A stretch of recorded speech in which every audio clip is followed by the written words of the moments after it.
Buenas tardes.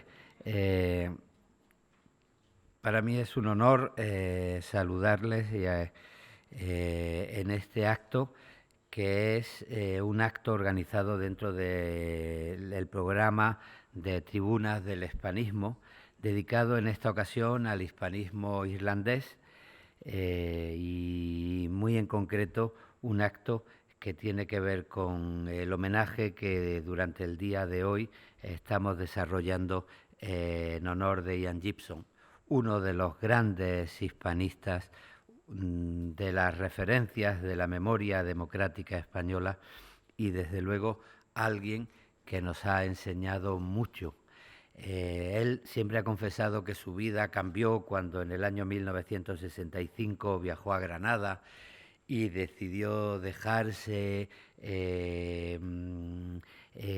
fascinar por una figura, la de Federico García Lorca, y estudiar la situación del asesinato de Federico García Lorca.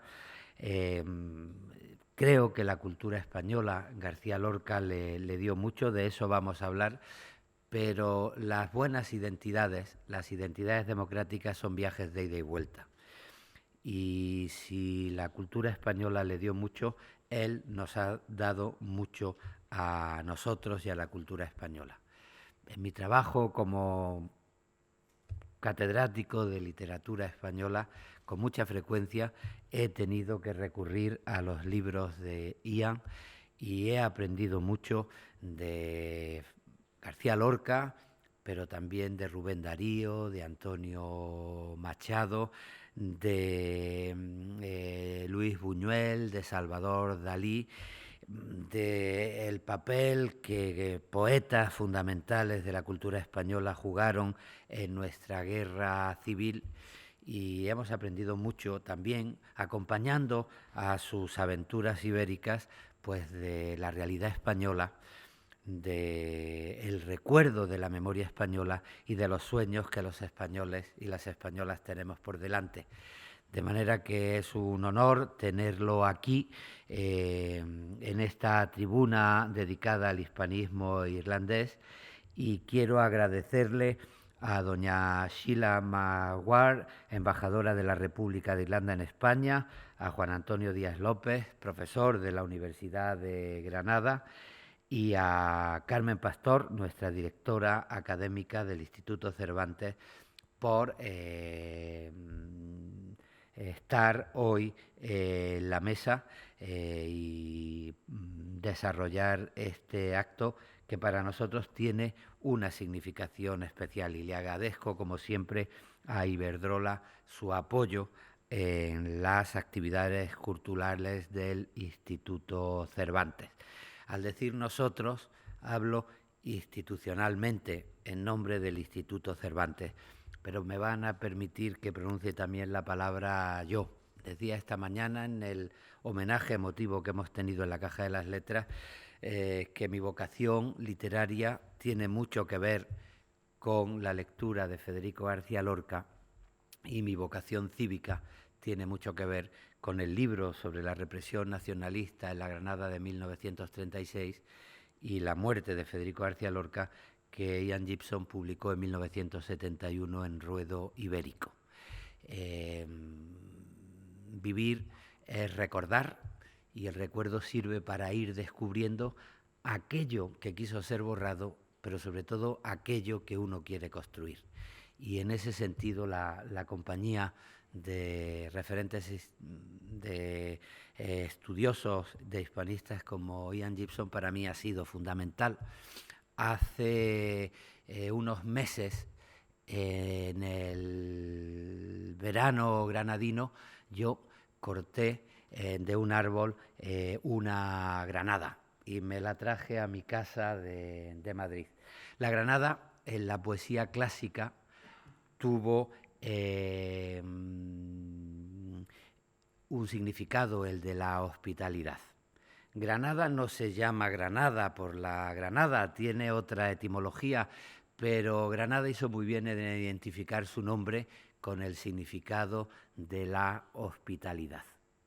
Muchos de los hechos que ha estudiado Ian tienen que ver con una manipulación de la palabra Granada cuando a alguien se le ocurrió ponerle el nombre de Granada a una arma de destrucción, una arma de muerte, confundiendo el fruto de la granada con la metralla de una bomba de mano que servía para matar. Yo decía antes que las identidades son identidades de ida y vuelta, y si Granada como ciudad y la Granada como palabra hizo un mal camino desde la hospitalidad a la represión, personas como Ian han hecho posible que ese camino tenga una vuelta y vayamos cada vez más pensando otra vez en la hospitalidad, en el respeto a la diversidad y en la apuesta de futuro que significa la memoria democrática. Por eso yo me he traído esta granada, Ian, hoy para regalártela. La dejo aquí para que presida este acto que cuenta con vuestra intervención y con la presencia del secretario de Estado para la Memoria Democrática, el profesor Fernando Martínez, al que conocéis, claro, y que tendrá después la amabilidad de cerrar y despedir con unas palabras este acto. Hoy te hemos dado mucho las gracias, yo te las doy una vez más. Muchísimas gracias, Luis. Muchísimas gracias.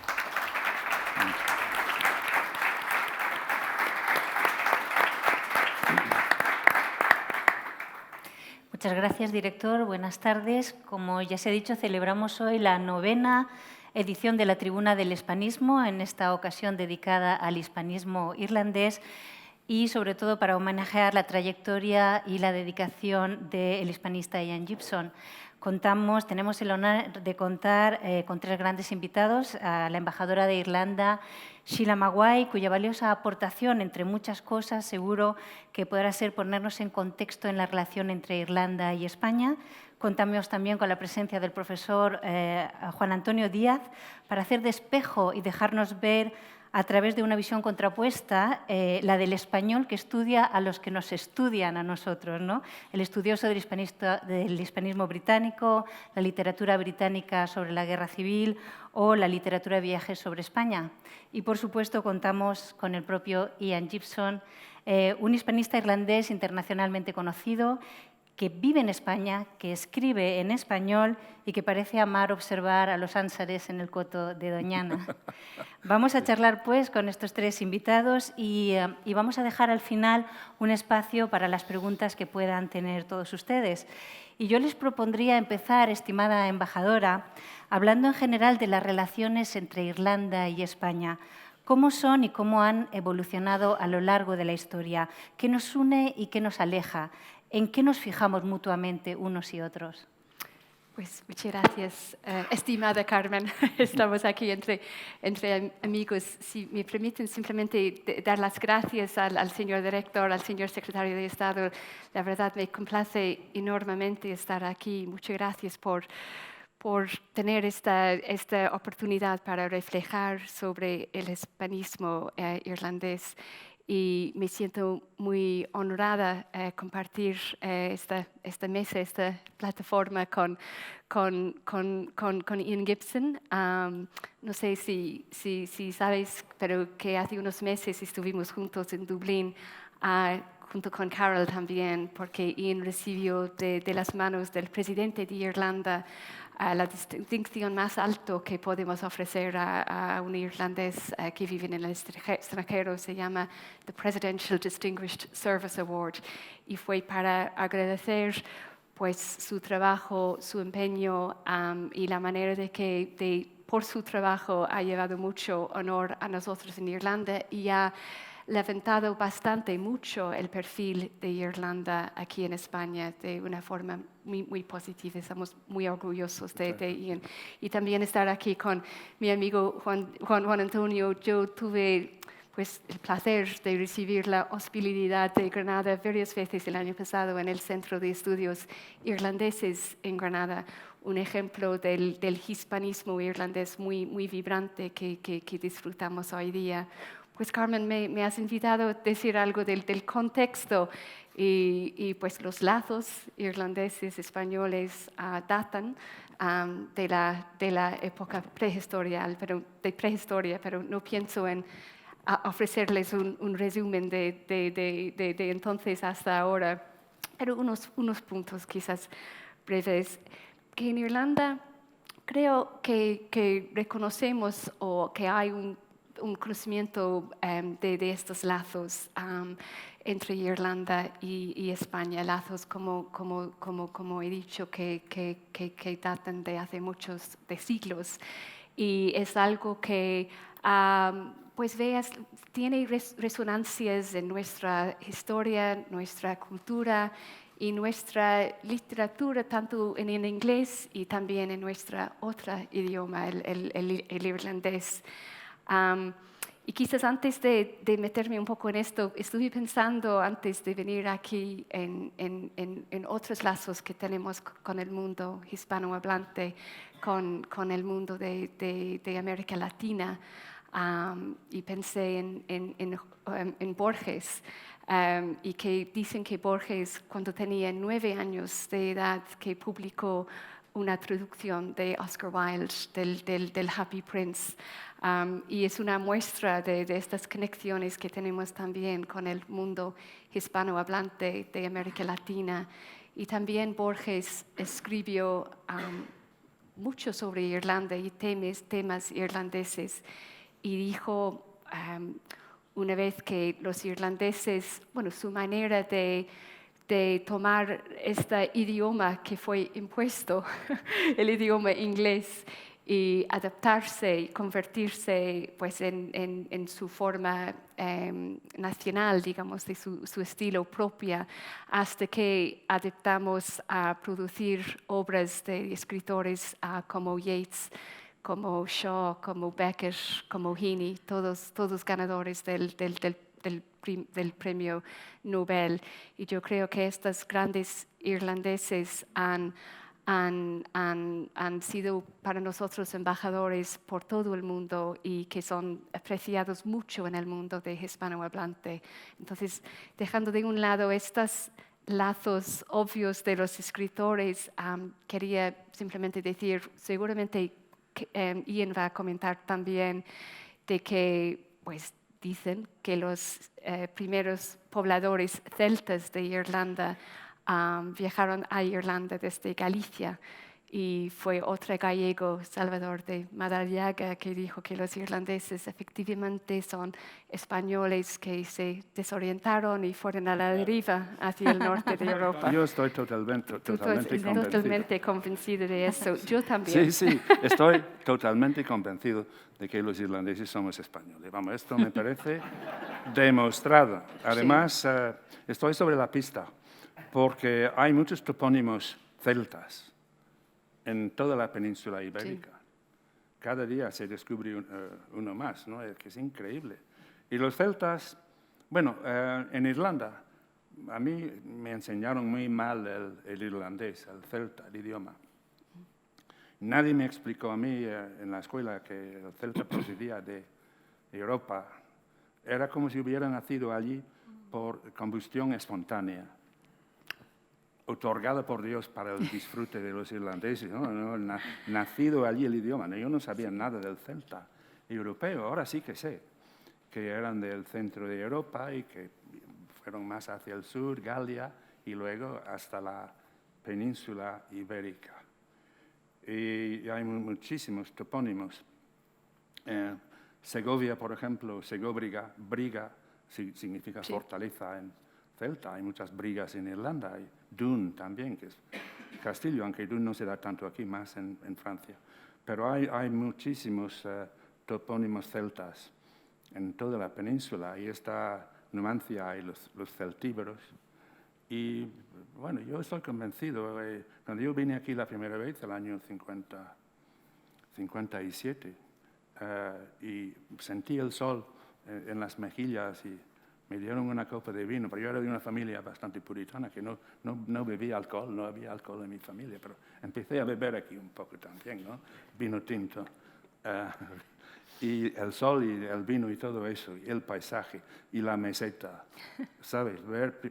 Después de Pancorbo, ver aquella meseta inmensa, dice, ancha es Castilla, y ver África, como dicen los franceses, África empieza en España, en la península ibérica, era eso. Yo jamás había visto una llanura como la castellana, aquel verano calurosísimo, un sol de justicia que caía sobre la llanura, apenas un chopo, todo seco. Bueno, en fin, me di cuenta de que estaba yo en otro mundo. Y desde aquel momento, pues yo, sí, luego poco a poco, hablando con la gente, notando una similitud, una manera de ver las cosas, fui pensando, bueno, yo creo que yo he vuelto a casa, ¿no? También ocurre al revés, ¿no? Sí. Cuando alguien, un español, está con un grupo de irlandeses, sobre todo después de 2 cervezas Guinness, todo el mundo piensa que tú eres irlandés también. Hay una especie de transformación. Sí. Con Ah, una el conexión. carácter. Me refiero al carácter, Sí. digamos, jovial, amable, Sí. no al hecho de beber cerveza Guinness, sino de pronto parece que lo irlandés te cala. Sí, te cala. Además de, perdón, No, solo que yo hace un año con mi mujer íbamos por el Paseo del Prado y pasamos delante de la platería, la terraza de la platería, y había 15 chicas hablando muy alto y cantando un poco. Era, ¿cómo se llaman estos grupos que celebraron una despedida de soltera o algo así. Eso. Y digo, qué alto, las españolas como chillan y todo eso. Y 20 metros más abajo sentí algo, ¿no? Le dije a Carol, oye, pero yo creo que no son, son irlandeses. Y volvimos atrás. No estoy inventando esto. Oí algo del timbre, el timbre, ¿sabes? De la voz. Había algo y volví sobre mis pasos y efectivamente no eran 15 españolas, sino 15 irlandesas celebrando la despedida. Y era el metal de voz. Había algo en la voz que noté, algo en la manera de hablar. Y digo, Pues bueno, qué cultos que fueron al Prado durante un fin de semana, sí, qué bien, como todas las irlandesas. De modo que algo hay entre nosotros, desde luego. Y yo he hablado con centenares de españoles sobre su visita a Irlanda y siempre dicen lo mismo. Hombre, el tiempo no suele acompañar, ¿no? Sí. Además de esa afinidad entre los caracteres, ¿no? Y volviendo un poco a los celtas, Juan Antonio, el hispanismo en Irlanda se ha desarrollado bastante paralelo al hispanismo en el Reino Unido, pero parece que hay precisamente en el hispanismo en Irlanda este interés por las conexiones entre la tradición oral gallega y las leyendas celtas. ¿Crees que el hispanismo irlandés se diferencia del resto del hispanismo de otros países, tal vez con esto o con alguna otra característica? Yo creo que no hay una frontera que divida al hispanismo británico del hispanismo irlandés. De hecho, cuando se crea la primera asociación de hispanistas, se llama Asociación de Hispanistas de Gran Bretaña e Irlanda. Y únicamente unos años después se organiza otra asociación, la Asociación Internacional de Hispanistas. Y nunca ha habido, digamos, una separación. Soy hispanista, hablo en inglés, seguramente, y me dedico, obviamente, al ser hispanista, a los temas españoles, a la cultura española. En fin, no ha habido una frontera así clara y sigue sin haberla, porque, entre otras cosas, muchos de los que empezaban o bien estudiando y enseñando en Irlanda pasaban a Inglaterra o viceversa. Ha habido casos de pasos de un lado a otro, de universidades irlandesas a inglesas y viceversa. Y hay que recordar que Irlanda es un país muy pequeño, tiene 5 millones de habitantes, como Madrid, vamos, más o menos. ¿Y cuántos departamentos de español tenemos en Irlanda? De Trinity College, que es el mío, University College, Cork, en Galway, también en Maynooth, también en Technical University también. Es que los estudios hispanismo en Irlanda están floreciendo ¿se dice? Mucho hoy en día. Y por ejemplo, en la Universidad de Cork, la profesora Nuala Finnegan ahí va a ser uno de los ponentes con otra colega de Belfast, Isabel, en la conferencia de esta asociación de hispanistas de Gran Bretaña e Irlanda, que tendrá lugar en Dublín en abril de este año. Entonces están muy entretejidos todo el mundo. Pero hay varios gallegos en Irlanda que trabajan por español, por gallego, y en la Universidad en Cork llevan todos los idiomas ibéricos. Tienen clases en todos los idiomas, entonces es una conexión muy estrecha. Laura Shaughnessy en Galway trabaja mucho, ha publicado libros sobre Manuel Rivas. Hay lazos muy fuertes, muy profundos entre los hispanistas en Irlanda y aquí en España, y también con México, muchos lazos también. Es estupendo. Todo esto ha pasado desde que yo me fui. Que cuando yo estaba allí no existía.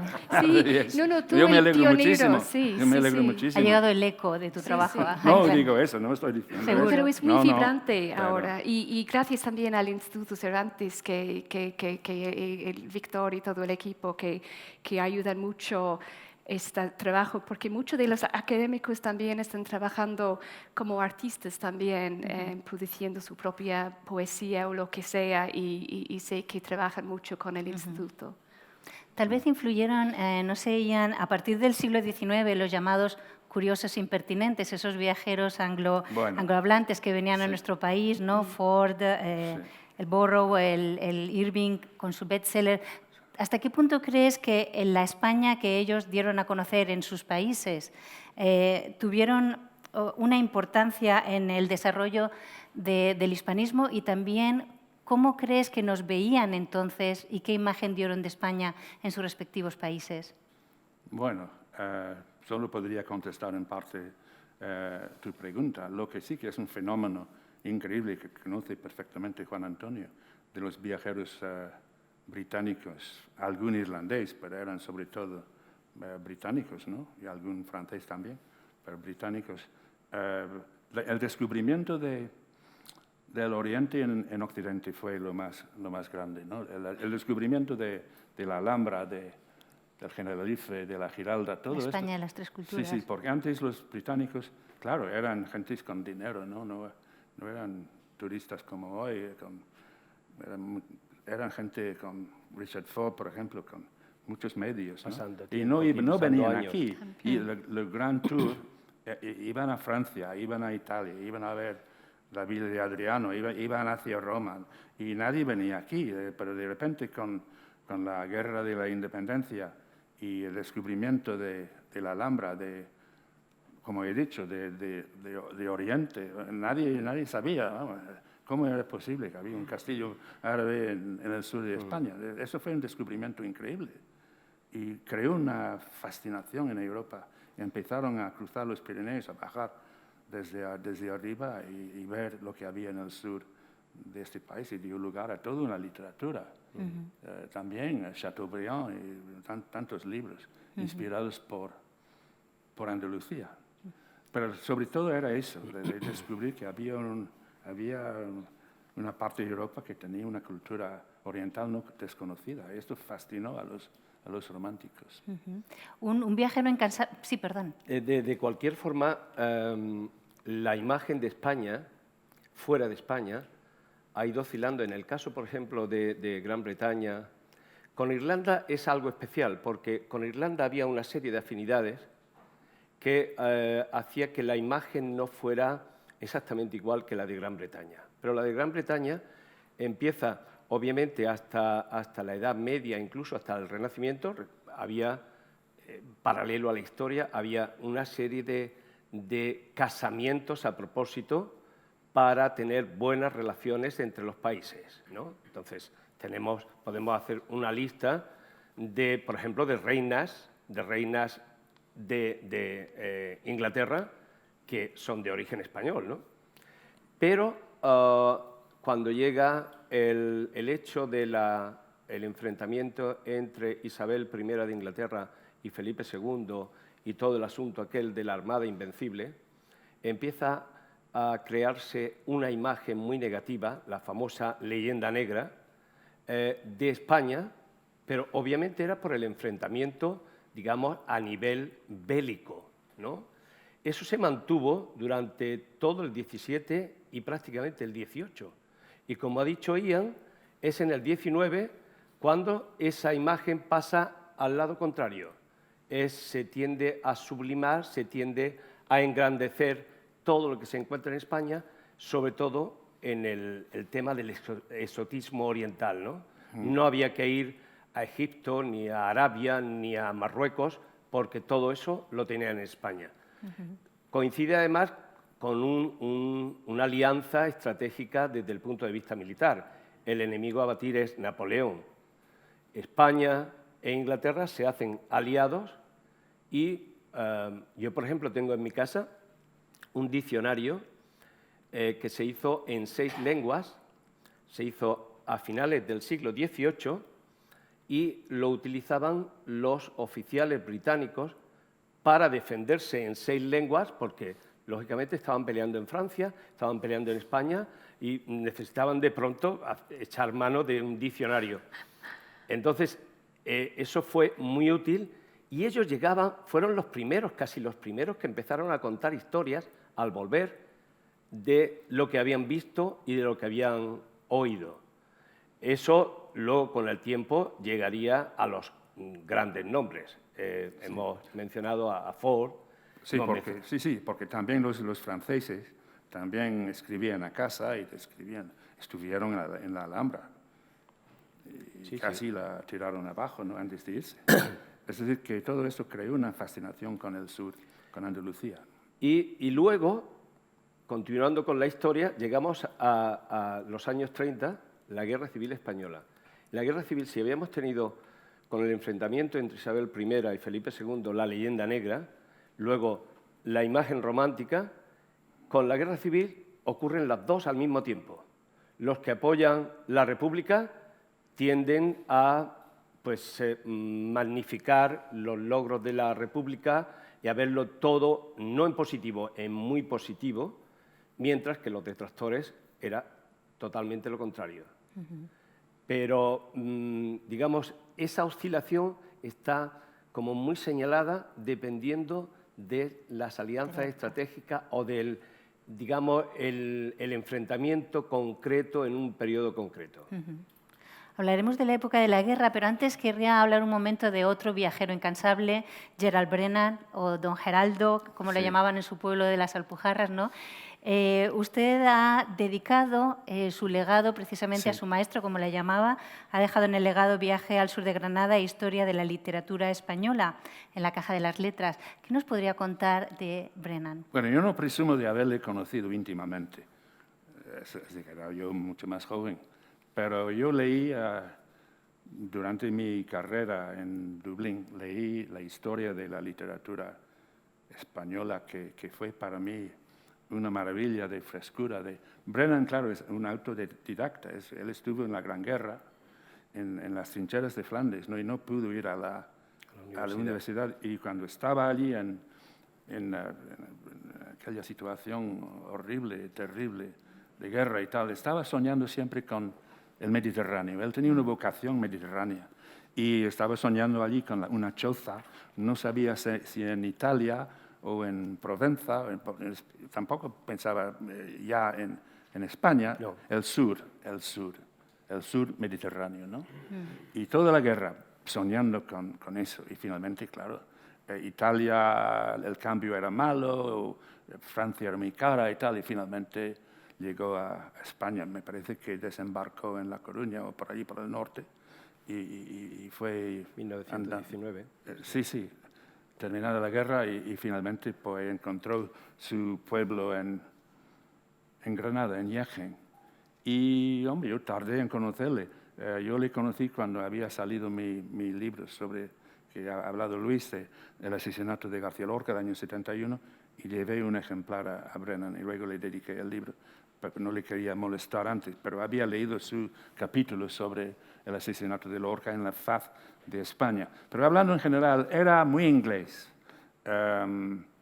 Y creo que lo dije esta mañana. Él hablaba inglés con un acento de clase dirigente y odiaba, me lo dijo, su manera de hablar inglés. Me dijo, a mí me gustaría cambiar mi acento y no puedo y tal.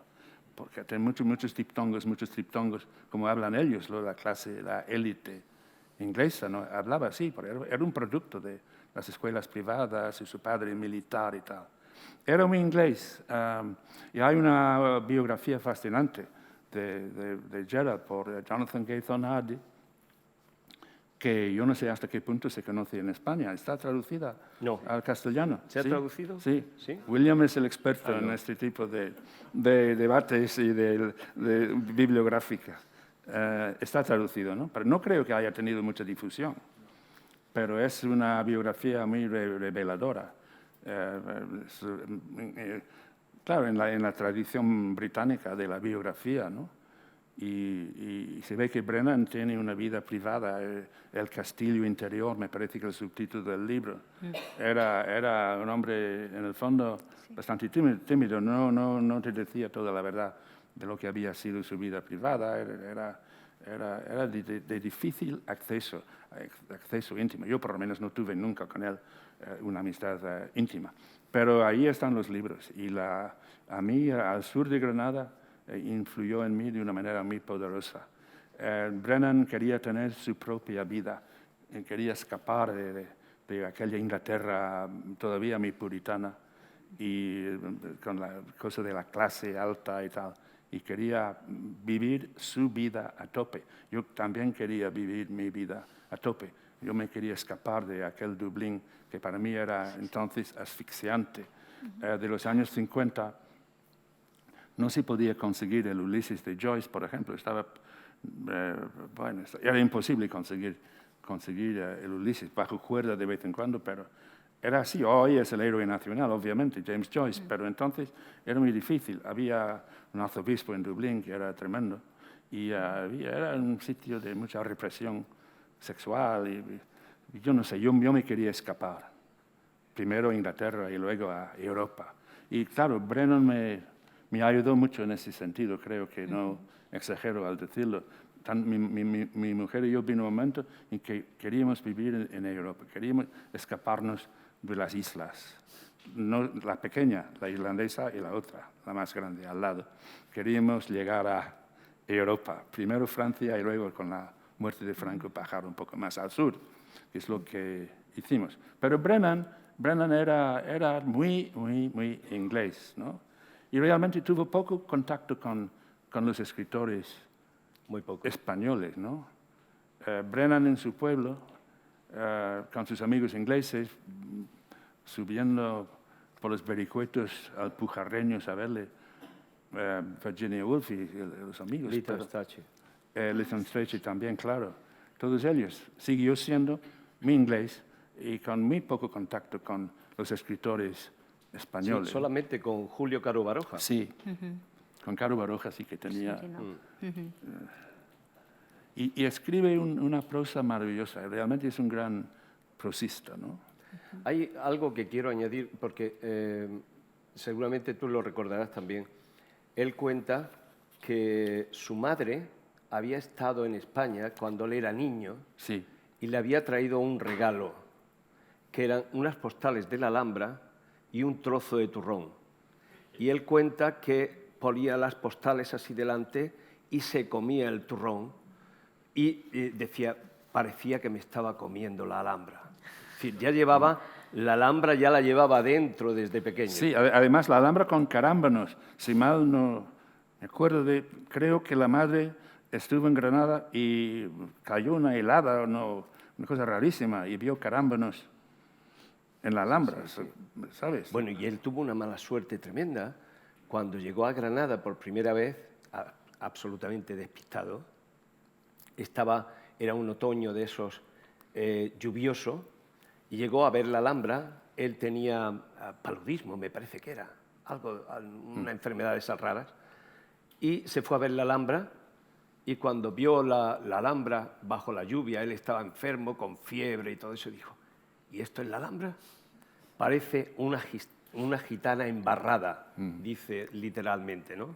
No le gustó, a pesar de la imagen idealizada que él traía desde pequeño.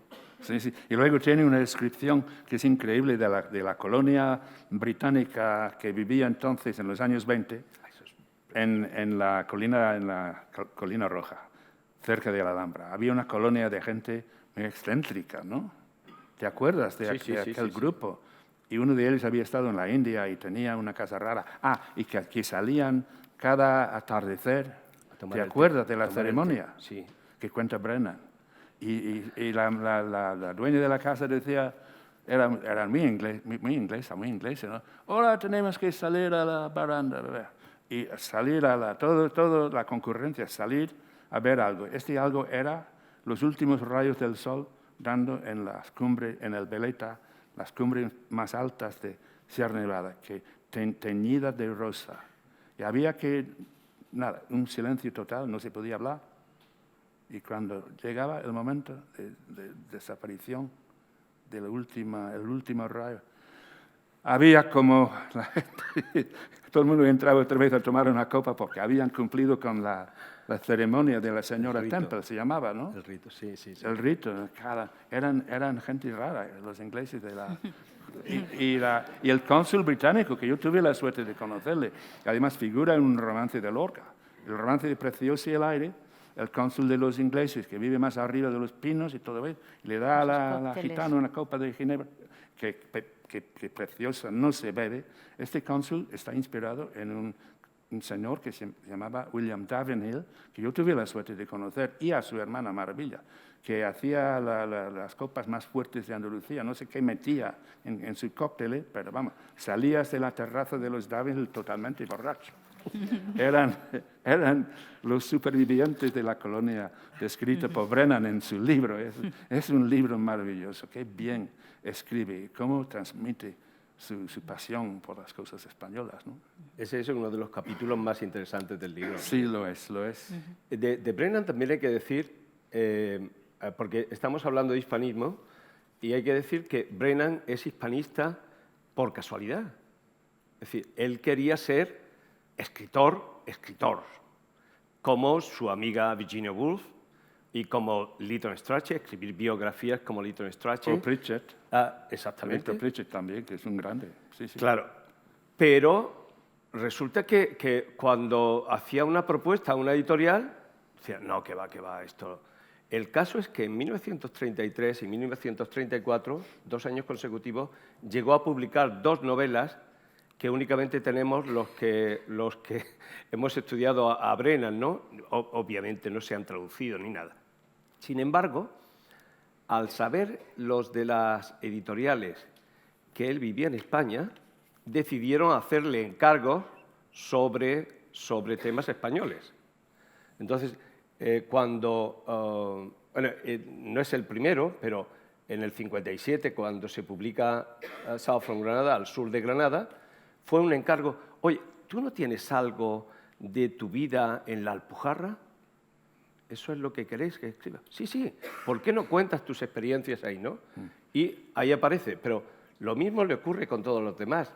Con la historia de la literatura española, la gente de Hispánicas, sabéis que la única historia de la literatura española que se manejaba era aquella antigua de Fitzmaurice Kelly, que estaba absolutamente obsoleta, entre otras cosas porque Fitzmaurice Kelly, a pesar del gran nombre que tiene como hispanista, resulta que no era un profesional, digamos, no había estudiado español, es decir, llega al hispanismo también de casualidad.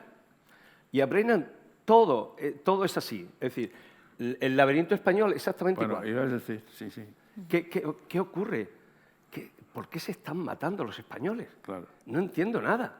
Pero vamos a ver, si yo estoy viviendo aquí en un pueblo y todos los vecinos se llevan bien, ¿cómo es posible que ahora se estén matando? Entonces, y si vuelve a Inglaterra, lo sacan de Málaga y vuelve a Inglaterra, ¿no? Y se mete en el Museo Británico. Bueno, digo Museo Británico, donde era la Biblioteca Nacional, ¿no? Sí. Ahora ya la han puesto en otro sitio, que no me gusta nada, la nueva biblioteca más arriba. ¿Cómo se llama la estación donde está la...?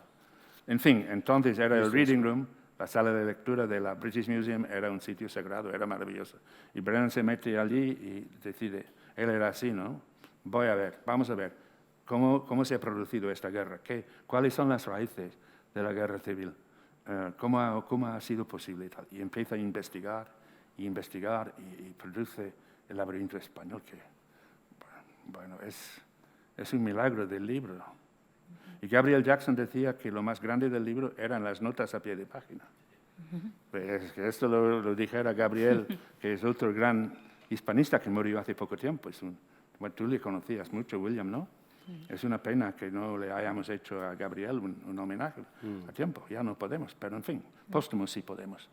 Pero yo recuerdo que Gabriel dijo esto, que las notas de página de Gerald tienen un gran valor literario, pero no solo eso, sino que están llenos de información, ¿no? Pasamos a la guerra civil que estaba comentando. Tenemos una pregunta de nuestro director en el Instituto Cervantes en Dublín, Víctor Andresco, que nos habla precisamente de esta época. Tal vez si podemos verla. Buenas tardes a todos desde el Instituto Cervantes de Dublín y muchas felicidades, querido Ian, por este merecidísimo homenaje.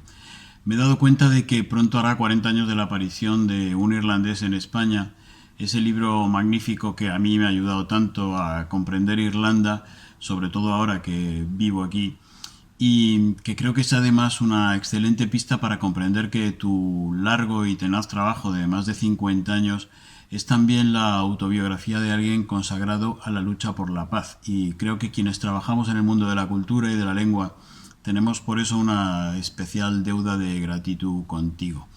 La pregunta que tengo para ti es la siguiente. Cuando tú estudiabas aquí al lado en Trinity College, tú, tus amigos, tu generación, en los años 60, ¿erais conscientes de que desde Irlanda no solo viajaron los secuaces de Odofi para apoyar a Franco, sino también varios cientos de jóvenes que querían apoyar al gobierno de la República? Te lo pregunto porque tengo la impresión de que siempre se habla de la eterna amistad entre españoles e irlandeses como algo propio del destino y en todo caso basado en una serie de colisiones militares que tienen que ver con la Armada Invencible, Kinsale, Juan del Águila, este tipo de mitos. Pero creo que en Irlanda no se conoce tanto la propia historia irlandesa, al menos en parte, y que en eso también tenemos un punto en común, que es la necesidad de conocer nuestro pasado mejor y de desarrollar una búsqueda de la verdad, la justicia y la reparación. Te mando un fuerte abrazo y os deseo una feliz tarde a todos. ¡Qué maravilla! ¡Qué tecnología tenéis aquí! ¡Qué susto! No me esperaba eso. Bueno, yo desde luego, cuando yo estaba en Trinity, sabía poquísimo de la guerra civil, por no decir casi nada. Vine aquí por primera vez el año 57, y es verdad que yo pasé todo un verano, un curso de verano, y viví en la calle Altamirano, sin saberlo, muy cerca de Luis Rosales, cuyo nombre no conocía. Y un curso de verano, y con una familia que vivía en la calle Altamirano, y un día fui con el chico, que se llama Sixto Olmedo, y me llevó a un chalet que habían comprado en las afueras, en Aravaca. Y un fin de semana me salté una tapia, había un cementerio, y digo, bueno, voy a ver, estaba cerrado y tal. Y yo soy experto en saltar saltar tapias por de tapias cementerios. Y me encontré con unas tumbas y una parafernalia que yo no sabía que era fascista, ¿no? Y con banderas y con yugo y flechas, y no entendía absolutamente nada. Estoy hablando del año 57, y pregunté en la casa y el hombre empezó a decirme algo, pero un poco inquieto, ¿no? Es que la gente tenía miedo todavía en los años 50, y me enteré de que era donde habían fusilado a muchas monjas y curas, es decir, donde los rojos fusilaban. Y fue mi primer conocimiento, atisbo de conocimiento de lo que había sido la guerra civil. Pero para contestar esta pregunta, yo en Dublín no sabía nada, no había un curso de historia contemporánea, nada sobre la guerra civil. Yo empecé con Rubén Darío y con Benavente y en torno al casticismo, el Idearium español de Ganivet, pero sobre la guerra civil no nos enseñaron nada. Yo me enteré después de lo que había pasado, de los irlandeses que habían luchado. Sí, Sí. exacto. Unos Y con unos- O'Duffy, ¿no? Sí. Duffy, pero Connolly. unas décadas luego, cuando estudié yo historia, que sí que hablamos de la guerra civil mucho en los años 80, 90, y entonces, bueno, hablamos mucho más de la brigada Connolly, ellos que lucharon aquí, los voluntarios que lucharon para la República. Sí. Y fue después que me enteré que fueron mucho más que llegaron aquí de Irlanda para luchar por el otro lado. Llegaron como 700 Para O'Duffy. hombres para O'Duffy Sí. y Unos salieron 150 de de la Irlanda con, no sé, con desfiles y con casi celebraciones para luchar por el catolicismo y contra Sí. el comunismo. Sí. Y del otro lado, unos 200 que salieron con Frank Ryan y con lo demás, salieron de verdad en secreto. Yo tuve la oportunidad y pues el honor, en el 96 estuve aquí como cónsul en la embajada y no sé si te acuerdas que entonces conmemoraron 60 años de la guerra y el Cortes decidieron conceder la nacionalidad española honorífica A las brigadas a las internacionales. brigadas Sí. y vinieron unos 300 de todo el mundo aquí, entre ellos 3 irlandeses, Red O'Riordan de Dublín y Peter O'Connor de Waterford y Bob Doyle también creo de Dublín. Y hablamos con ellos y me acuerdo que Peter O'Connor me explicó que como comunista en Waterford, en Irlanda, como uno de los muy pocos comunistas en Irlanda en aquel entonces, que cruzaron el pueblo de un lado de la calle a la otra para no cruzar con él. Y fueron días muy difíciles para ellos. Pero es curioso, en los años 80 y hoy día hablan mucho más de ellos ahora en Irlanda, porque la memoria del 700 de ellos que vinieron con la brigada O'Duffy es mucho más, creo, desconocido. Sí, sí, creo que sí. Bueno, Sí. yo no puedo añadir mucho sobre esto. Yo me empecé a enterar de lo que había pasado, claro, en Granada con Lorca. Esto fue mi entrada en Sobre en todo lo materia. que pasó y de lo que sabemos, lo que no. Usted ha insistido muchísimas veces sobre la importancia de la memoria histórica, Sí. sobre la aclaración, la evitación del olvido. ¿Qué opinan sobre lo que se está haciendo en España? Tenemos aquí además al secretario de Estado de Memoria Democrática. ¿Qué opinan de lo que se está haciendo en España y tal vez, embajadora, también cómo afronta esa memoria su país? ¿En España está satisfecho con lo que está pasando con ese trabajo por la memoria histórica? Yo estoy esperando ahora que tenemos a Franco fuera, gracias al gobierno. El año pasado fue un espanto para mí. Lo sufrí mucho el año pasado, esperando el momento, con las demoras, con las pegas que ponían los familiares y los tribunales y todo. Fue un año espantoso, que terminó bien con aquel día, y Fernando y yo estuvimos en el programa de la Sexta, ¿no? Aquella mañana, mirando todo lo que pasaba en Cuelgamuros y yo esperando a ver si va a ser posible. Con el segundo helicóptero esperando por si acaso y tal. Y podía pasar, había la sensación de que podía pasar cualquier cosa.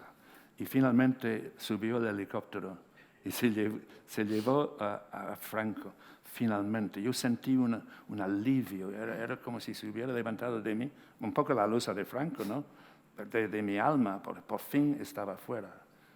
Y España, siendo España, ya nadie habla de Franco casi, nadie habla de eso. Pero fue un éxito inmenso a finales de año y después de tanta demora, no sé, yo estaba casi enfermo de ansiedad a lo largo de todo el año, pero finalmente se consiguió. Es importantísimo lo que se ha conseguido, porque con Franco fuera ya podemos avanzar. Y yo, desde luego, me siento totalmente identificado con todo esto. Y voy a seguir con esto cada día, insistiendo, si puedo insistir un poco, ¿no? En que se haga el trabajo que hay que hacer. El gran problema aquí es la derecha española, que no está dispuesta a admitir errores ni a disculparse por nada y a admitir algo muy básico, muy obvio, muy cristiano, que hay que ayudar al prójimo a recuperar a su gente. Ellos lo hicieron a lo largo de 40 años. ¿Y cómo vas a impedir que los demás hagan lo mismo?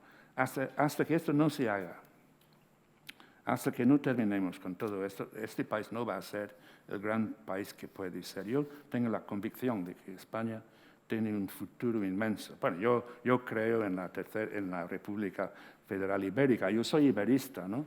Pero, en fin, creo que no la voy a ver. Pero, vamos, un día va a haber aquí una República Federal Ibérica que va a ser un fenómeno mundial. Pero, entre tanto, podemos hacer mucho. Y primero hay que hacer todo el proceso de desenterrar a las víctimas del franquismo. Y debería de ser muy fácil. Lo han hecho en Málaga, yo no me canso de decirlo, que en Málaga, que tiene un alcalde del Partido Popular, Paco de la Torre, han exhumado creo que a 3.000 rojos fusilados por los otros, sin ningún problema. Yo estuve en la inauguración del monumento en el cementerio de San Rafael y estuvo el alcalde, Francisco de la Torre, y habló con dignidad. Y yo pensé, bueno, si eso se puede hacer aquí, sin ningún problema, se puede hacer en todo el país. Esto no abre heridas, esto cierra heridas. Y yo me siento absolutamente identificado con este proceso. Y me produce orgullo que esté aquí con nosotros Fernando Martínez, pero que este gobierno haya sido capaz finalmente, en contra de viento y marea, de sacar a Franco de Cuelgamuros. Porque esto ya limpia el ambiente y hace posible que prosigamos con este trabajo. Yo no sé cómo va a ser exactamente, pero lo principal está hecho, sacando al genocida de Cuelgamuros. ¿Cómo se ve todo este proceso, embajadora, desde Irlanda? ¿O cómo... Bueno, en Irlanda estamos en medio de nuestras propias conmemoraciones también y lo veo pues importante, pero al mismo tiempo pues muy sensible y bueno, eso lo veo en España y también lo he visto en países como El Salvador y lo veo también en mi propio país. Estamos en medio de conmemoraciones que ya llamamos la década de conmemoraciones. Estamos pensando y reflejando sobre eventos muy complejos en Irlanda de hace 100 años, pero eventos muy distintos. Entonces hemos conmemorado eventos como la lucha para, digamos, la izquierda de la clase obrera con el Grand Lockout del 1913. También hemos conmemorado pues, la guerra mundial primero con estas batallas que impactaron mucho en Irlanda, pero en particular dentro de las comunidades unionistas en Irlanda del Norte y por supuesto también tuvimos eventos para conmemorar el Easter Rising, el levantamiento de Pascua del 1916. Pero ahora estamos entrando en una fase muy complicado para nosotros porque tiene que ver con la independencia, con la guerra civil en Irlanda y el reto es buscar una manera apropiada, con dignidad, con respecto a tradiciones muy distintas y por ejemplo, cómo conmemorar la independencia de Irlanda del Reino Unido cuando tuvimos la partición de la isla y que quedaron 6 condados con el Reino Unido. Es sumamente complicado porque hay pues, formas muy distintas en cómo pensar y reflejar. Y hace poco que sí tuvimos que cancelar un evento que fue planeado para conmemorar pues la policía de aquel entonces y finalmente por el conflicto entre varias ideas tuvimos que suspender o quizás cancelar los eventos. Entonces, lo único que puedo decir es que es complicado y tenemos que hablar, tenemos que buscar maneras de convivir con el pasado para convivir en el presente y en el futuro. En Irlanda es algo que sentimos, el pasado es muy cercano para nosotros y la importancia de mantener el paz en la isla y de promover respeto mutuo entre muy distintas posiciones. Es una cosa todavía de una cosa mucho más que desacuerdos políticos, tiene que ver con seguridad y con paz social. Entonces, algo muy sensible y seguimos trabajar en llevarlo a cabo de una forma pues sensible y con mucha delicadez. Creo que precisamente la obra de Ian Gibson ha ayudado muchísimo a la memoria histórica, nos ha contado muchísimo de muchos hombres que participaron y tomaron posición tanto en la guerra como en la Segunda República. Tenemos biografías o apuntes biográficos, por supuesto, de Lorca, Machado, pero también Primo de Rivera, el asesinato de Calvo Sotelo. Queipo de Llano, exacto. Sí. Y a mí como lectora de Gibson, una de las cosas que me gusta mucho, Juan Antonio, es que tiene una gran variedad de géneros, que igual podemos estar leyendo sobre Lorca con un estudio, con todos sus pies de página, etcétera, pero al mismo tiempo una autobiografía de Rubén Darío desenfadada, podemos ver los últimos días de Machado en un cómic, o sea, ha utilizado muchos géneros, ¿no? A mí me parece eso muy atractivo. ¿Qué opinas de esa variedad? Yo creo que él, no sé si de forma consciente o no, ha cogido el espíritu de Brennan y escribe los libros de Brennan, incluso los libros sobre la guerra civil o la historia de la literatura española, se lee como una novela, es decir, los disfrutas porque están tan bien escritos. Es lo que pasa con los libros de Ian. Tú coges cualquier libro de Ian y lo disfrutas como lector sin ser especialista en el tema del que está hablando, pero cualquiera de ellos. Y luego, además, como investigador, tiene una cosa que yo he encontrado en muy poca gente. Es exhaustivo hasta, como dirían los argentinos, hasta decir basta. No solo cuenta lo que quiere contar y lo que cree que tiene que contar, sino que deja algunas pistas abiertas para que, bueno, pues como él ha dicho muchas veces, yo no puedo ocuparme de todo porque tendría que estar las 24 horas del día durante toda una vida para llenar, en el caso, por ejemplo, de Lorca. Va dejando pistas abiertas, pero luego es verdad que cuando se pone a escribir una novela, pues ya tiene el oficio y lo que yo siempre he admirado más de él, la pasión de escribir, porque yo creo que él disfruta muchísimo escribiendo y eso lo transmite. Sí, yo disfruto mucho y además aprendo mucho cada día porque es un poco raro, ¿no?, escribir en otro idioma. Es una lucha por el estilo, por la concisión, la precisión. Y cada día yo tengo un descubrimiento. No exactamente una palabra nueva, un uso nuevo, porque claro, cuando no has mamado el idioma con la leche de tu progenitora, es algo que yo ya sabía francés cuando empecé con el castellano, como dije, y soy muy consciente de no haber vivido mi infancia en castellano, ¿no?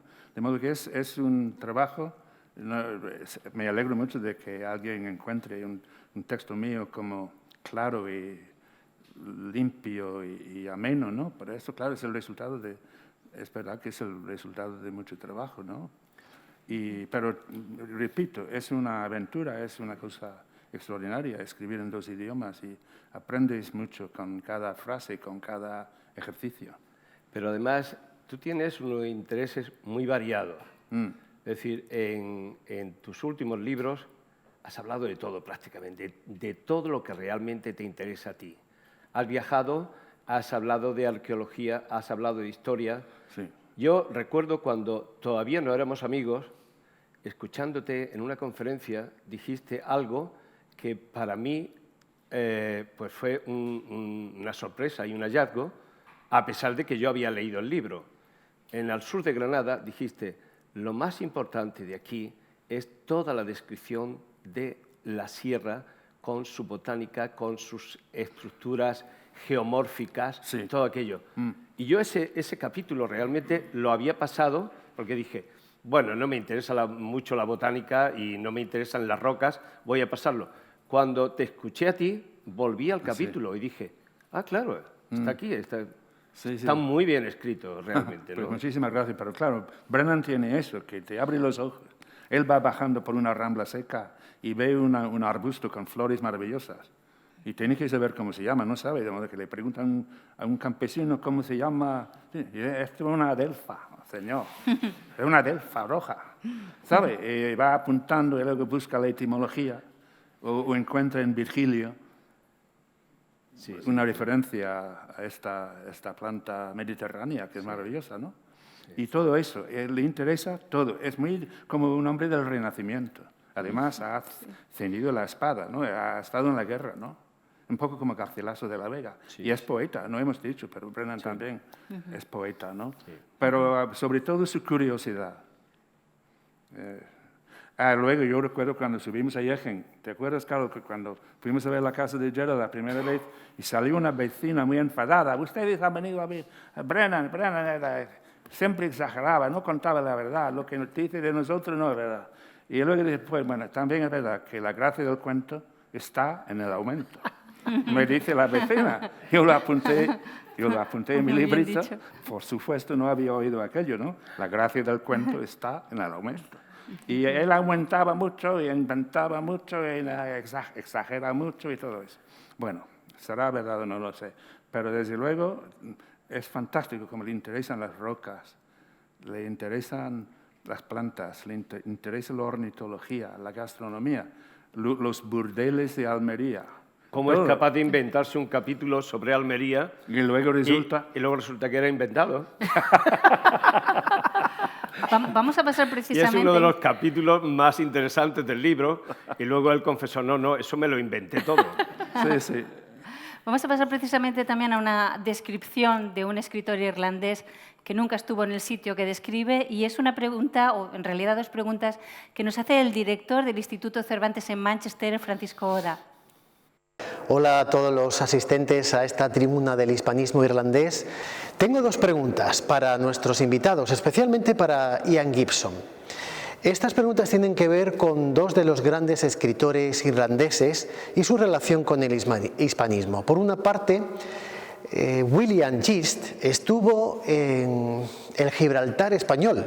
Estuvo en 1927 en el Hotel Reina Cristina de Algeciras, afectado de neumonía, y allí escribió su poema At Algeciras, a Meditation upon Death.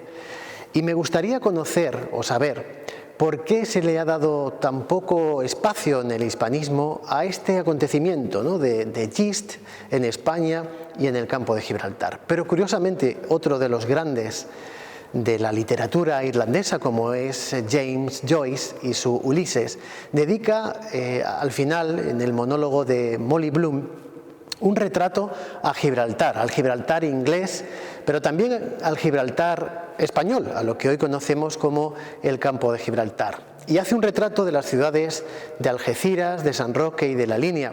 Y curiosamente, él nunca estuvo en Gibraltar, tenía una tía viviendo en Gibraltar, y gracias a las cartas de su tía y a una guía comercial que él tenía en su poder, una guía comercial de Gibraltar, él pudo hacer un retrato, bastante acertado por cierto, de lo que era el Peñón en aquel momento. Y también estuvo alojado en el Hotel Reina Cristina de Algeciras.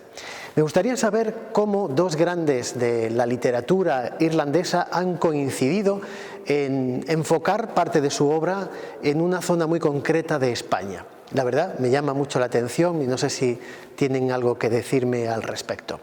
Y la segunda pregunta que tengo es sobre el legendario registro sonoro de Federico García Lorca.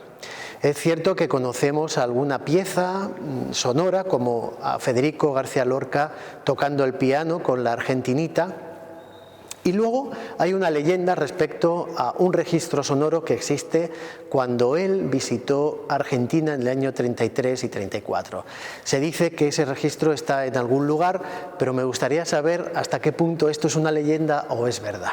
Estas son mis preguntas y muchísimas gracias por la respuesta. Muchísimas gracias. Bueno, muchísimas gracias. Muchísimas gracias. Porque yo no conocía eso de Yeats, ¿Por qué no? No me produce rubor admitir mi ignorancia. No, yo no yo tampoco, conocía. yo tampoco.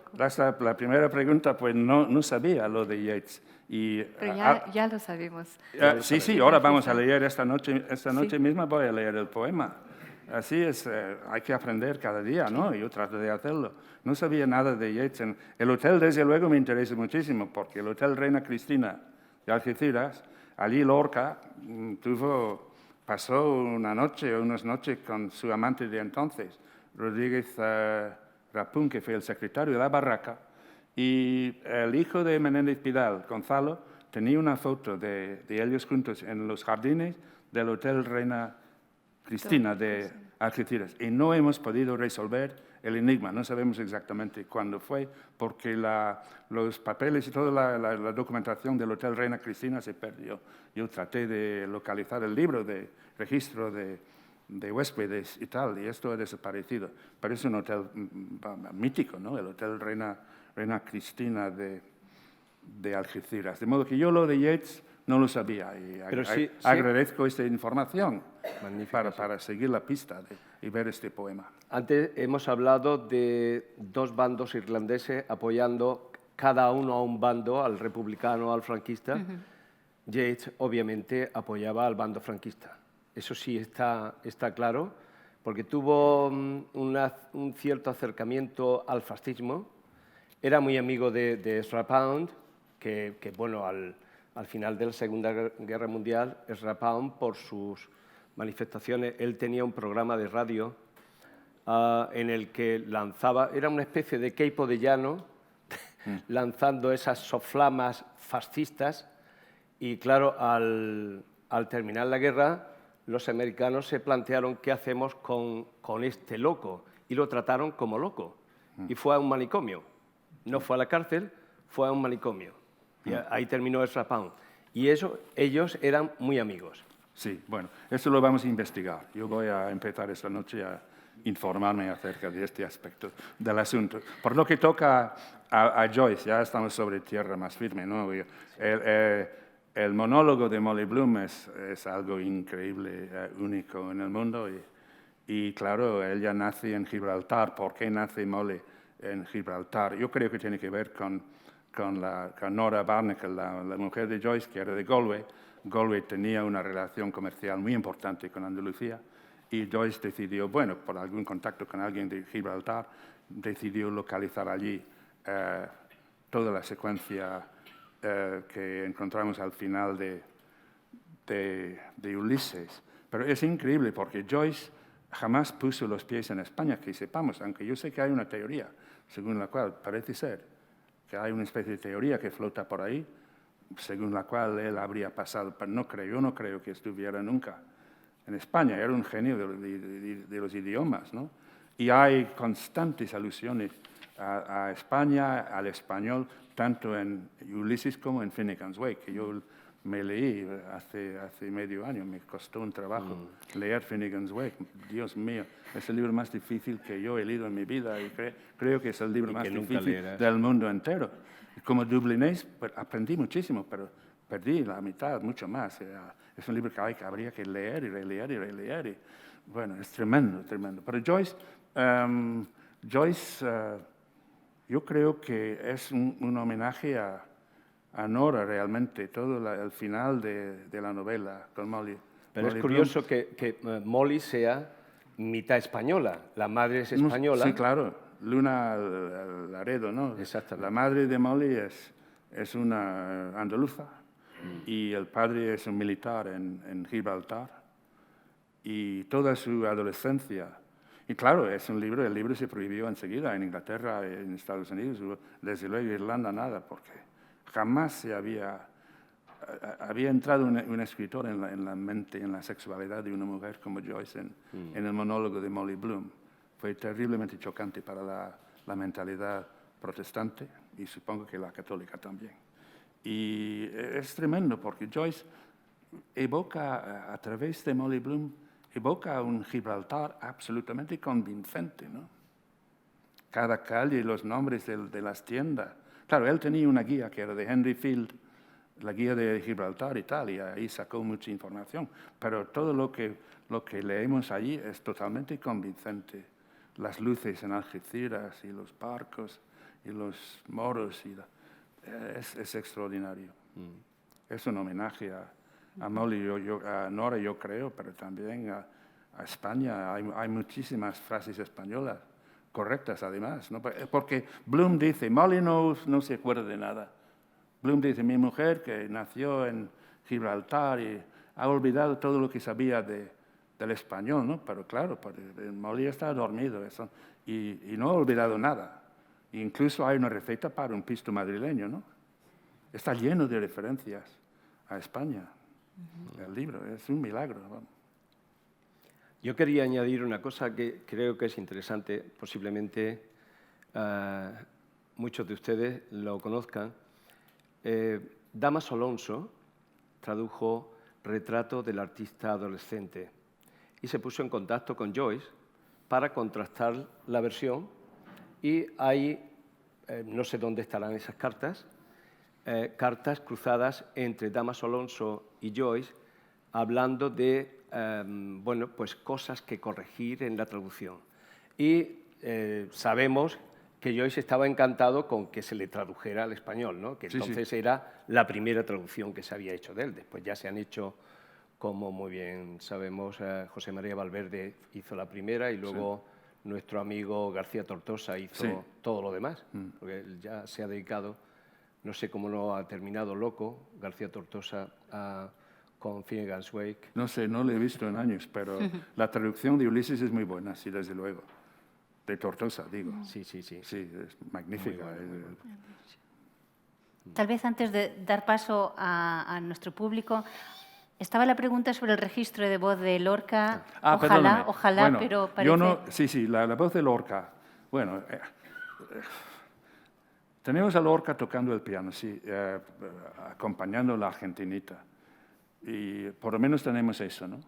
Alguien me dijo, si se escucha bien, él es como Errol Garner, el pianista de jazz, que cuando, bueno, o Keith Jarrett, muchos músicos de jazz, comentarios. Mientras tocan, pues se les oye en todo tipo de ruido y tal.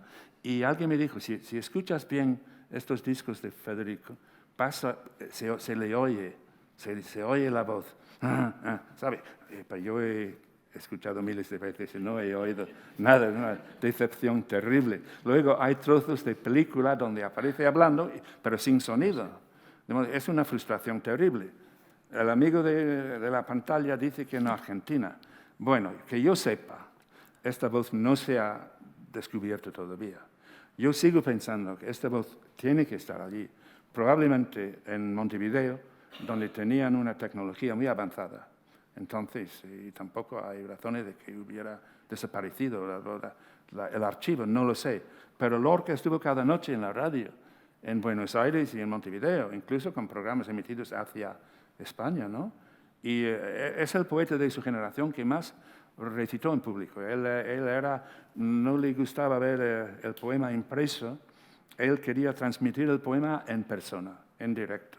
Y los amigos de él que yo he conocido, que he tenido la suerte de conocer, me han dicho que era espeluznante cuando él recitaba. No recitaba, era el poema en persona. Tenemos el testimonio de Salvador Dalí, de Guillén y otros, Eduardo Blanco Amor. Eduardo Blanco Amor me dijo que Federico recitó desde las almenas de la Alhambra Grito hacia Roma. Bueno, yo daría todo por haber oído a Lorca, estar allí cuando él recitaba el Grito hacia Roma no desde la Chrysler Building, sino desde las almenas de la Alhambra. Increíble, ¿no? Bueno, esta voz no puede haber desaparecido. No me quiero morir sin oírla. Sin oír la voz de él, pero que yo sepa no se ha descubierto todavía, pero tiene que estar allí en algún sitio. Tiene que estar allí. Vamos a esperarlo, ojalá. Tal vez, no sé si en el público alguno de ustedes querría hacer alguna pregunta. Creo que tenemos el micrófono por aquí.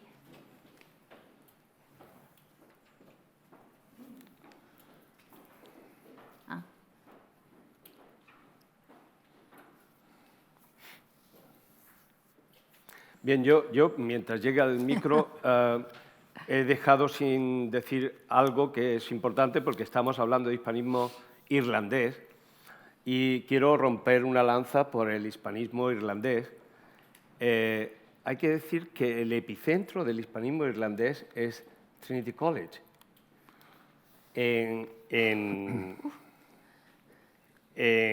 Cuidado. En Trinity College se enseñaba ya español en 1776, siglo XVIII. Es verdad que ha sido, digamos, el centro más importante en el que se ha enseñado español. Y es verdad que no eran irlandeses, sino, bueno, el primer profesor de español e italiano, de 1776, era un portugués. Luego vinieron varios italianos, algunos de ellos parece ser muy malos enseñando español, pero continuaron con la tradición de la enseñanza del español.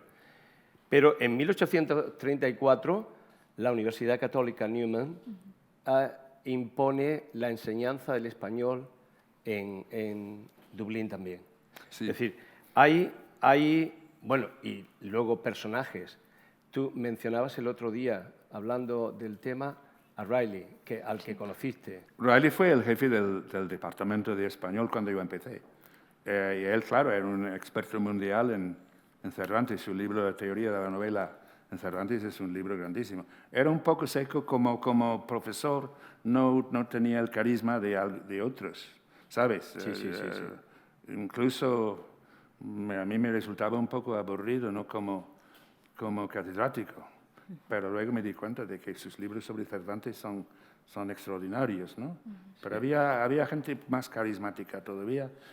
Hemos hablado de Donald Shaw, que fue el que nos dio el cursillo de Rubén Darío. Él fue realmente quien a mí me metió en el hispanismo, digo, dentro del marco académico. Era un inglés del norte de Inglaterra, tenía un aspecto italiano, yo creo que tenía sangre italiana, y luego hoy es un hispanista bueno, murió hace 2 años, pero tenía un libro sobre la literatura española del siglo XIX, y era fantástico, era eléctrico.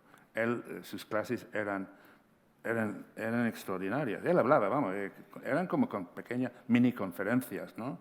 Pero ofrecía con una pasión, con un entusiasmo, con un carisma, y a mí me encandiló.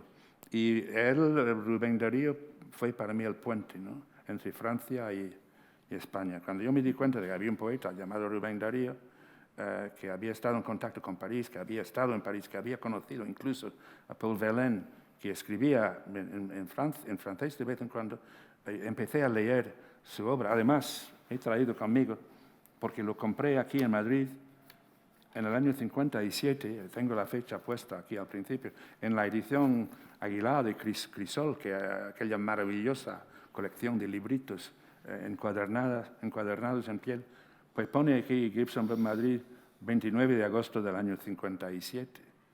Iba yo a empezar mi segundo curso en Dublín y ya tenía este librito de Rubén Darío y leí el romance primaveral y poemas dedicados a la mujer de una sensualidad que yo no había leído en ningún sitio. Me di cuenta, aquí hay algo para mí, y este algo para mí iba a resultar importantísimo, porque Rubén Darío realmente es el maestro de Lorca. Yo no lo sabía entonces. Sin Rubén, Lorca no es el mismo Lorca. Es como un dios para el Lorca adolescente. Y Rubén muere el año 16 y Lorca empieza a escribir el año 16. No hay una conexión. Y yo se lo debo a Donald Shaw, y se lo dije además, porque el librito mío sobre Rubén está dedicado a Donald Shaw, ¿no?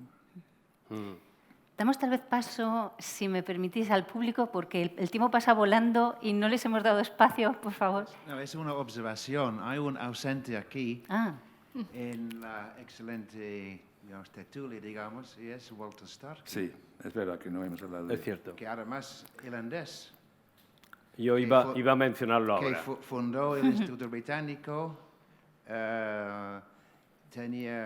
ayudó a bastantes judíos pasar desde Francia a Portugal hacia Estados Unidos, escribió un montón de libros, traductor del Cervantes, miembro de la Real Academia Española, etcétera, etcétera. Y murió en Madrid en el año 76 y está enterrado aquí en el cementerio Británico. británico. Sí, tienes toda la razón del mundo, William. Toda la razón. Starkey tuvo una gran importancia aquí. Ayudó a mucha gente en la España de Franco, un poco después de la guerra. Y fue un hombre carismático. Y sus libros de viaje son divertidísimos. Spanish Reigeltagel, no sé, está traducido, ¿no?, al castellano. Y un personaje extraordinario, desde luego. Y él estuvo también en Trinity College, ¿no? Fue catedrático de italiano y de español. El primer catedrático de español. Sí. Y hermano de Enid Starkey también, ¿no? Él ya que hizo las biografías de Baudelaire y de Verlaine. De modo que tienes toda la razón del mundo, es un hispanista importante. Y además tuvo mucha relación con muchos miembros de la generación del 27, los que todavía quedaban vivos. Todos fueron, si no amigos íntimos, gente muy cercana. Hemos estado hablando antes, William y yo, por ejemplo, Gregorio Prieto, con el que tuvo una relación pues intensa en cuanto a exposiciones que él organizaba, conferencias que incluso Gregorio Prieto llegó a dar supervisado por Walter Starkey. Obviamente en Granada tuvo mucho contacto con Falla. Coincidió una de esas veces que estuvo en Granada con el Festival de Música y Danza. Entonces él podría pasar por músico profesional perfectamente, porque era realmente lo que él hubiera querido ser, ¿no? Violinista de una orquesta, ¿no? Luego terminó tocando el violín en cualquier sitio y cuanto más cutre mejor, ¿no? Yo creo que eso lo engrandece todavía más a Walter Starkey. Y luego es un personaje que yo creo que ha dejado marcada a varias generaciones, porque era un personaje, por un lado, tenía una vena conservadora, pero por otro lado era un personaje tan jovial, tan amable, tan afable, tan buen amigo, tan amigo de entrar en juergas, que parece que se contradice un poco con su, digamos, ideología. Aunque él, yo creo que no dejaba, casi nunca, dejaba ver su ideología de una forma clara. No. Es decir, todos sabemos cómo llega aquí y por qué se le da el visto bueno. Y, bueno, quizá William sabe más detalles de estos puntuales. ¿Te importaría añadirlos? ¿Sobre qué? Sobre sus facetas oscuras. Bueno, yo creo que fue una especie de agente del MI6. Su piso era un casa refugio para judíos en camino a Portugal. Como estaba muy bien conectado. Se dice que llegó a España en el 40 y no recuerdo qué año por órdenes de Churchill, que se supone que había leído alguno de sus libros. Y ser, aunque católico, bastante conservador, anárquico en su vida personal, totalmente. Yo lo conocí en sus últimos 3 años de vida. Pasó su última Navidad con nosotros en casa. Estaba bastante abandonado aquí. Vivió en un piso en la calle Princesa, en la planta 20, no sé qué. Entonces yo creo que tenía varias actividades aquí, pero más que nada, asuntos culturales. Y no hay que olvidar que él creó una biblioteca en el Instituto Británico, donde gente como Julio Caro Baroja, Cela y muchos otros pudieron reunirse y charlar, pues, sin problemas, digamos, ¿no? Era un espacio abierto por el mismo Starkey. Una biblioteca que además era interesantísima, porque tenía una especie de convenio con la British Library, de manera que cuando investigabas en la biblioteca del Instituto Británico y algún libro no estaba allí, ellos lo pedían a Londres, el libro venía y te lo enviaban a ti, lo tenías un cierto tiempo como un préstamo bibliotecario, pero imaginaos la maravilla, ¿no? Es decir, esto casi es impensable ahora. Te van a enviar un original desde Londres para que alguien, en mi caso en Granada, maneje este libro. Eso fue uno de los logros de esa biblioteca, ¿no? Nos pasamos ya del tiempo, pero tenemos una pregunta más. Si usted me permite, 2 preguntas. Pero ante todo me gustaría agradecer a esta casa que en su momento Carlos Fuentes llamó el Reino de Cervantes, este magnífico acto que estamos presenciando. Quería hacerle 2 preguntas a Ian. Esta mañana, en un entrañable acto donde se ha hecho una donación de 2 libros de Brennan, él se sorprendía y no sabía cómo definirse, porque desde el año 80 y tantos me parece que dijo que era español y entonces no sabía si era un hispanista irlandés y que tendría que consultar el diccionario de la Real Academia para definir este asunto. No nos hemos creído que eso hubiese ocurrido, que no lo hubieses consultado, pero yo sí lo he hecho esta mañana y entonces he visto que nada más es simplemente un hispanista, es un estudioso de la historia y de la literatura española. Por lo tanto, teniendo en cuenta estas 2 cualidades que ahora tienes, ¿cómo te defines? ¿Como hispanista? Ya, no sé. Y la segunda. Yo discrepo con la definición de la Real Academia, bueno. porque yo creo que para ser hispanista hay que ser extranjero. En serio, porque yo no concibo que un español pueda ser hispanista, ¿no? No creo que ningún estudioso español del poema de Mio Cid se llame hispanista. ¿Quién eres tú? Yo soy hispanista porque yo soy... No lo sé, pero yo siempre he entendido que hay que ser guiri para ser hispanista. Pero bueno, no me... De todas maneras, yo me siento... Entonces has dejado de serlo, ¿no? Porque ya tienes la nacionalidad. Exacto. Hombre, yo sigo siendo, la gente me pregunta, yo sigo siendo dublinés, obviamente, hasta la tumba y tal vez más allá. Soy de Dublín, ¿no? Del Dublín mío, muy especial además.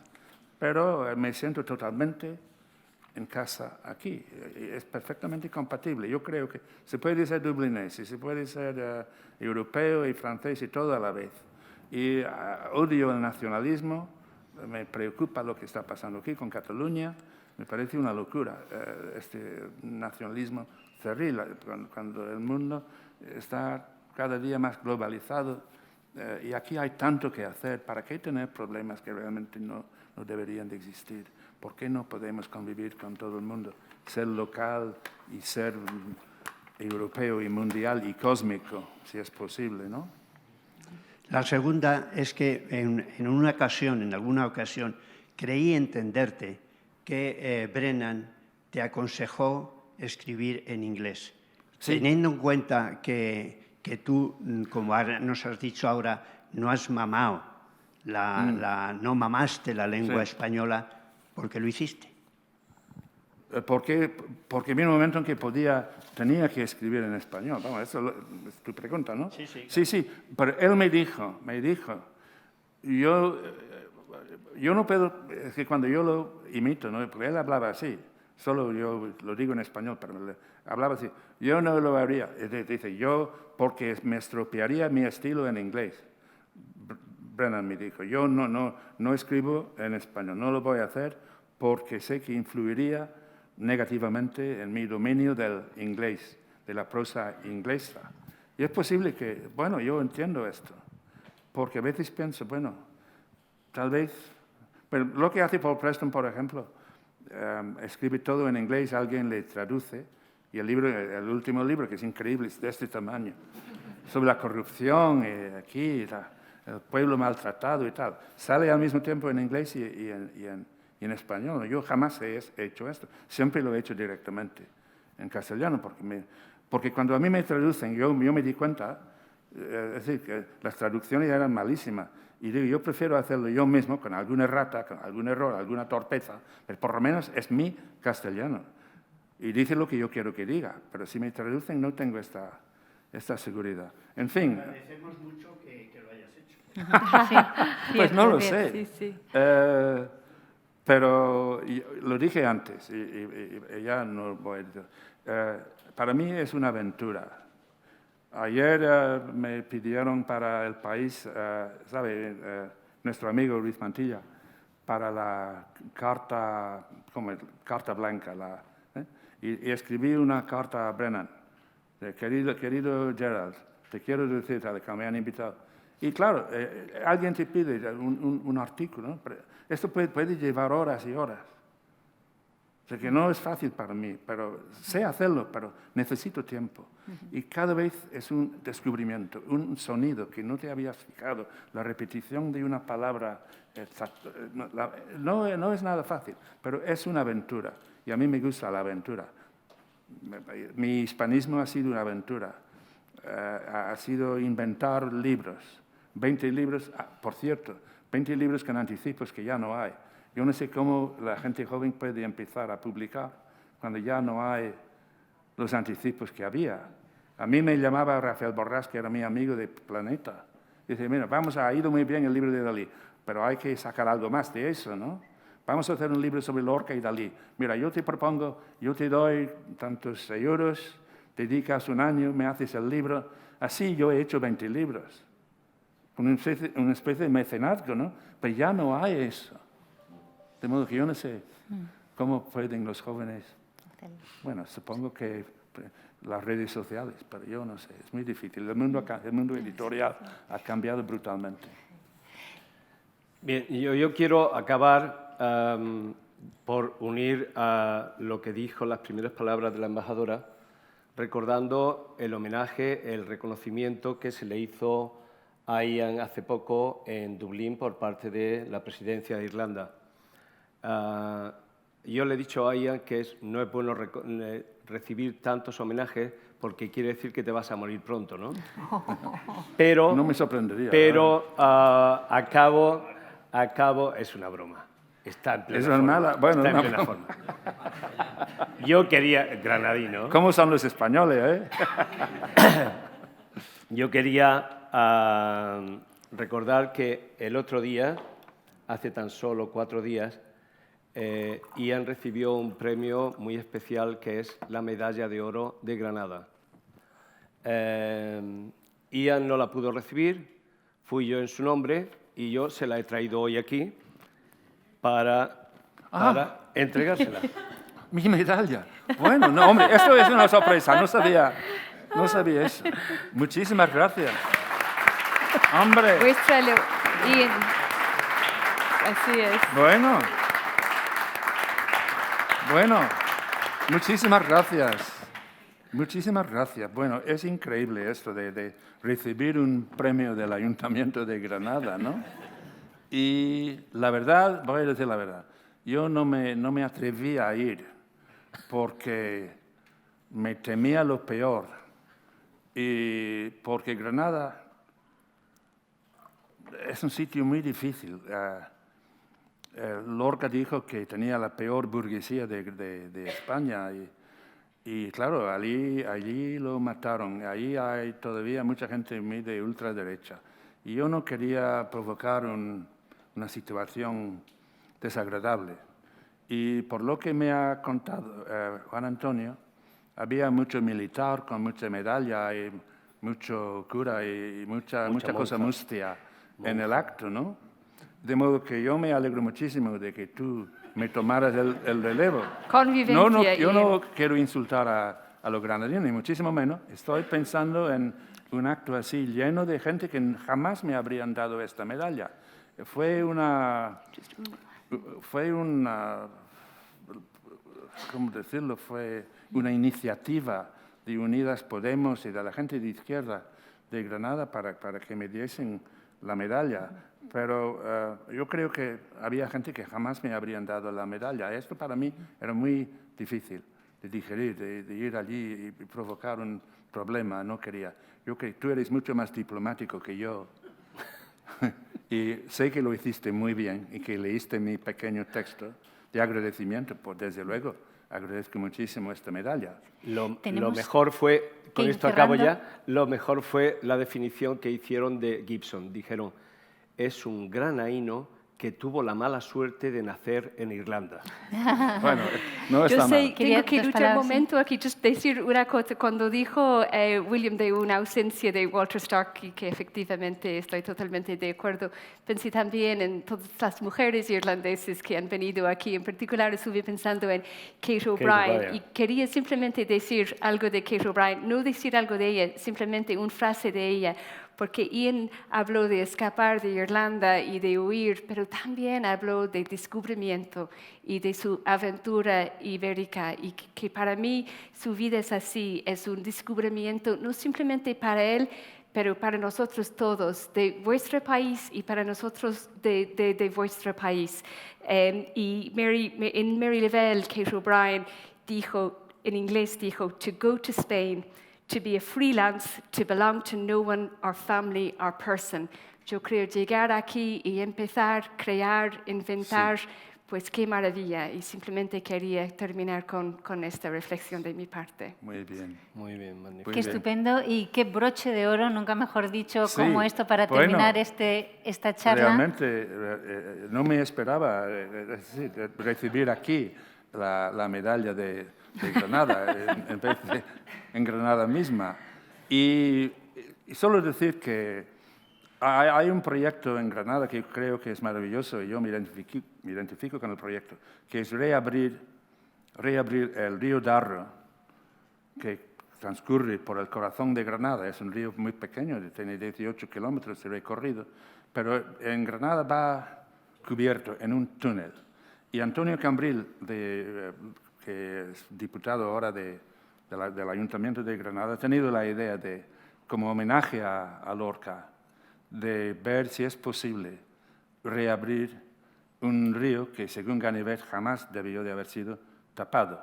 Ganivet dice, en una noche nefasta para Granada y para el mundo, más o menos dice esto. Enterrar un río, ninguna ciudad del mundo entierra su río. Había razones porque se desbordaba y tal, pero se podría recuperar. Esto para mí sería algo maravilloso. Y como Granada tiene la posibilidad de ser capital cultural de Europa en 2030, están empezando a ver si sería posible rescatar el río, que sería todo un símbolo de la recuperación de la vida, de la poesía, y un homenaje a Lorca, ¿no? Sí. Qué pena no tener más tiempo, lo siento mucho. No. Muchísimas gracias por esta conversación y cedo la palabra a nuestro secretario de Estado de la Memoria Democrática para cerrar este pequeño acto. Muchísimas gracias. Bueno, buenas tardes. Muchísimas gracias por la invitación a Luis García Montero. Muchísimas gracias al Instituto Cervantes por este homenaje que tributa tan merecido a Ian Gibson.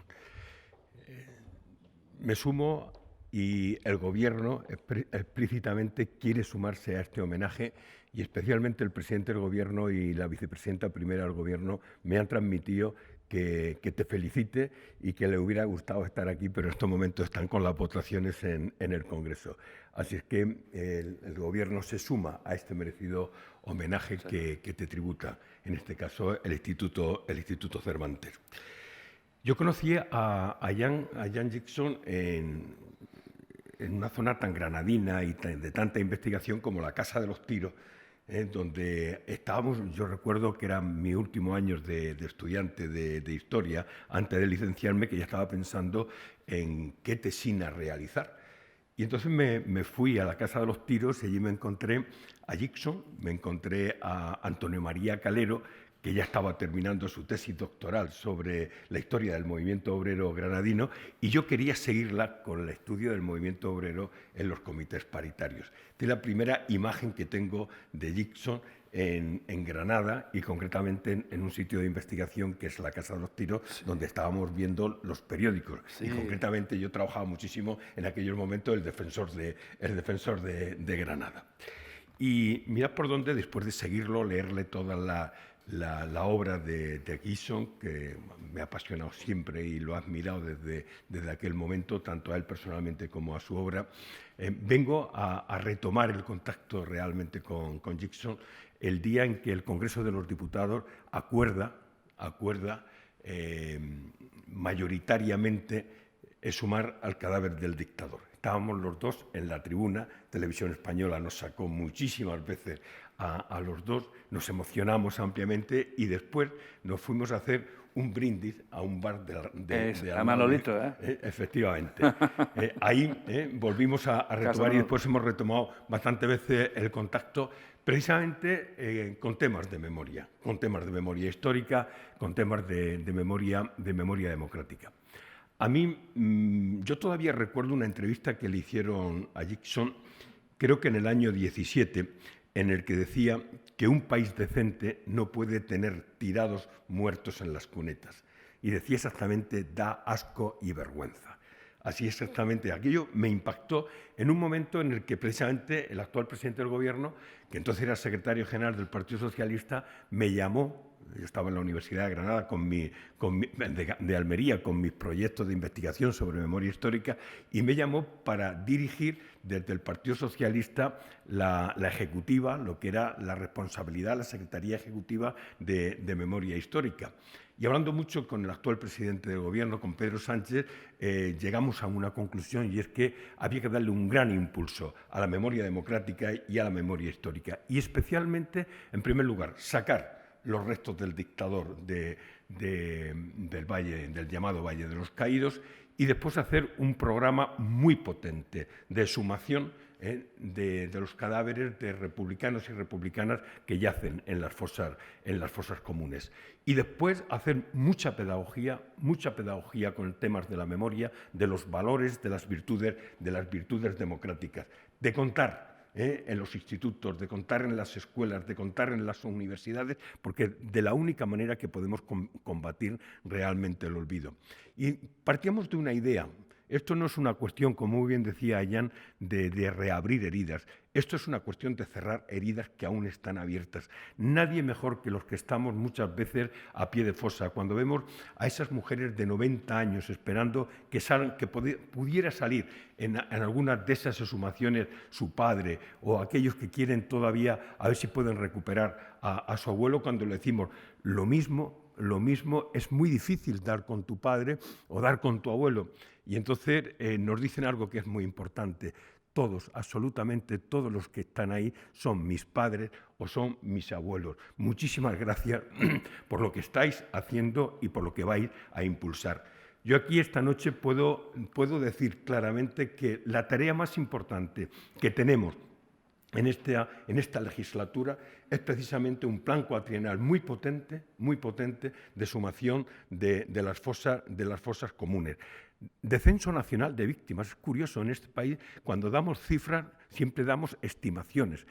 Un Estado democrático tiene que tener cifras reales, con investigaciones, y un censo de desaparecidos, un censo de los que pasaron por responsabilidades políticas, por los tribunales de represión de masonería y comunismo, los depurados, los que pasan al exilio, los que mueren en combate. No lo tiene todavía el Estado democrático español y tiene que hacerlo. Y ahora vamos a emprender la tarea de tener ese censo nacional de víctimas. Bien, estamos trabajando en esa línea que Jan, yo he podido comentarlo en bastantes ocasiones con él, que son tareas importantes que quedan pendientes todavía de la época de la Guerra Civil, pero fundamentalmente esto no es una cuestión del pasado, lo decía muy bien Luis antes, esto es una apuesta por el futuro de nuestra democracia, por el fortalecimiento de nuestra democracia, por el fortalecimiento de los valores democráticos y las virtudes, hay que decirlo, lo que son las virtudes republicanas. Y este homenaje es un homenaje a un hombre que nos ha dado muchísimo, nos ha posibilitado con toda su obra conocernos a los españoles mucho más de lo que nos conocemos, y también aprender qué es lo español, qué es precisamente cuáles son nuestras vivencias, convertirse en un español más. Y yo lo que quisiera definitivamente comentar, y con esto termino, es que realmente te estamos agradecidos. y te estamos agradecidos porque eres un referente en el que hemos aprendido muchísimo con todas tus obras que te hemos ido leyendo, desde lo que escribiste, como decía antes Luis, de la represión nacionalista de Granada en el 36, la muerte de Lorca, pues hasta lo que has trabajado de José Antonio, de Queipo, de Calvo Sotelo, de Paracuellos, de Machado, de Buñuel, de las relaciones de Lorca con Dalí y con Gala. Hemos aprendido muchísimo, pero fundamentalmente hemos aprendido de que eres un referente de memoria democrática y es algo que vamos a tener siempre en nuestro corazón y en nuestro sentimiento. Muchas gracias en nombre del Gobierno de España. Gracias, Fernando.